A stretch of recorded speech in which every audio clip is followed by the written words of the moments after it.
চোখের পানি ফেলে আল্লাহকে বলো, মাওলা বহুদিন তোমাকে নারাজ করেছি, আজ ওয়াদা করছি আর তোমাকে নারাজ করব না। আল্লাহ বলবে, বান্দা আমি এখনই তোর পেছনের সব মাফ করে দিলাম। আল্লাহ বলে, বান্দা তুমি যদি রাত্রে আসো আমি রাত্রেই আসবো, তুমি যদি দিনে আসো আমি দিনেই আসবো। গুনাহ নিয়ে আসবা মাফ চাইতে রাতে, আমি আল্লাহ মাগফিরাত নিয়ে আসবো রাতে। তুমি আসবে যখন আমি আসবো তখন। তুমি আসবা এক বিগত, আমি আসবো এক হাত। তুমি আসবা এক হাত, আমি আসবো দুই হাত। তুমি আসবা হাঁটতে হাঁটতে, আমি আসবো দৌড়তে দৌড়তে। আও না বান্দা আও, দেও সেজদা দাও, গোলামি করো, বন্দেগী করো, আমাকে ডাকে। কেন ভুলে গেলাম? মা গাররাক, মা গাররাক। আল্লাহ বলছে কোরআনে, মা গাররাক। এই মানুষ, এই আমার বান্দা, কেন আমারে ভুলে গেল?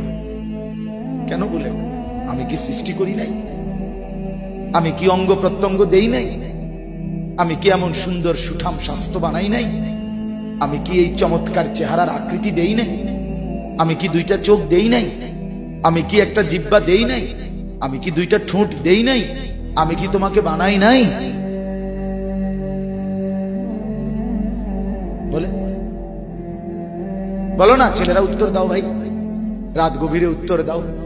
গভীর রাত, এখন কোটি কোটি মানুষ ঘুমায় গেছে। তুমি এখন বলো ইনসাফের সাথে, কত নারী দেখলে সব মিটবে? কত উলঙ্গ ছবি দেখলে তোমার তৃপ্তি হবে? হ্যাঁ, মোবাইলে কত নগ্ন ছবি দেখলে তোমার আউশ মিটবে? বলো ভাইয়া, বলো বলো বলো, একটা ছেলে বলো। পৃথিবীর কত লক্ষ নারী দেখলে তোমার আর দেখতে মন চাইবে না? কত উলঙ্গ ছবি দেখলে তোমার আর মন চাইবে না? যে মদখোর, যে নেশাখোর, সে তো আটলান্টিক মহাসাগরের ভরা মদ খেলেও তার তৃপ্তি হবে। যে জুয়ারি, সে জুয়া খেলতে খেলতে তার যদি ভিটা মাটি বউ বাচ্চাও দিয়া দেয়, তারপরেও তার জুয়ার নেশা যাবে।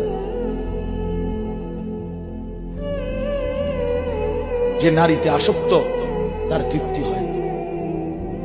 গুনাহ তৃপ্তি দেয় না, নাফরমানি তৃপ্তি দেয়। দুনিয়া একদমই অল্প, একদমই অল্প, একদমই অল্প, একদমই অল্প। আজকে যারা বৃদ্ধ মানুষ, আপনারা ভাবেন আপনি সেই ছোট্ট ছিলেন, আপনি কিশোর হলেন, তরুণ হলেন, যুবক হলেন, আজ অক্ষম দুর্বল বৃদ্ধ হলেন। আর কয়েকদিন, যে কোনো দিন আপনি কবরস্থান। আজকের যুবক ভাই, তুমি ভাবো, তুমি তো প্রথম দিন যুবক ছিলে না, এক ছোট্ট কোলের বাচ্চা ছিলে। আজ তুমি ধীরে ধীরে তোমার সেই শিশুকাল চলে গেল, কিশোর কাল চলে গেল, তরুণ কালও চলে গেল। তাহলে পিছনের এই সময় যেহেতু গেছে, তো ধরে নাও যৌবন কালও চলে যাবে। কোন সন্দেহ, কোন সন্দেহ। বন্ধু আমার, নষ্ট হইও না, নষ্ট হইও না। জীবন বড় দামি, সময় বড় দামি, হায়াত বড়ই দামি। এত সুন্দর যৌবন নষ্ট করে দিও না। হাদিসের মধ্যে আছে, আল্লাহর নবী সাল্লাল্লাহু আলাইহি ওয়াসাল্লাম বলছিলেন, লাকাদ হামামতু আন আমুরা ফিতিয়াতি, আমার মন চায় আমার যুবকদেরকে সঙ্গে নিয়ে আমি ঘরে যারা নামাজ পড়ে আমি তাদেরকে বের করে আনি, অথবা আমি তাদেরকে আগুন দিয়ে ঘর সহ জ্বালিয়ে দেই। নবীজির হাদিস এটা। নবীজি বলছে, আমার ইচ্ছে জাগে আমার যুবক সঙ্গীদেরকে নিয়ে আমি মুসলমানের ঘরে ঘরে গিয়ে বেনামাজি ঘরে নামাজ পড়ে তাদেরকে টেনে হিচড়ে বের করে আনি। কথা ছিল এই, কথা ছিল যুবক সমাজ গড়বে, কথা ছিল যুবক মানুষকে আল্লাহর দিকে ডাকবে, কথা ছিল যৌবনকাল আল্লাহর জন্য ওয়াকফ করবে। আজ দিয়া দিছে নারীর কাছে, জিনার ব্যভিচারের কাছে, মদ আর জুয়ার কাছে, মোবাইলের কাছে। আস্তাগফিরুল্লাহ, আস্তাগফিরুল্লাহ, আস্তাগফিরুল্লাহ।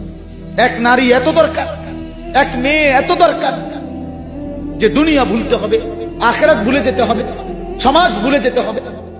এক নারীর মধ্যে এতটা কি হয়ে গেল যে এটার পিছনে সারাক্ষণ সময় দিতে হবে।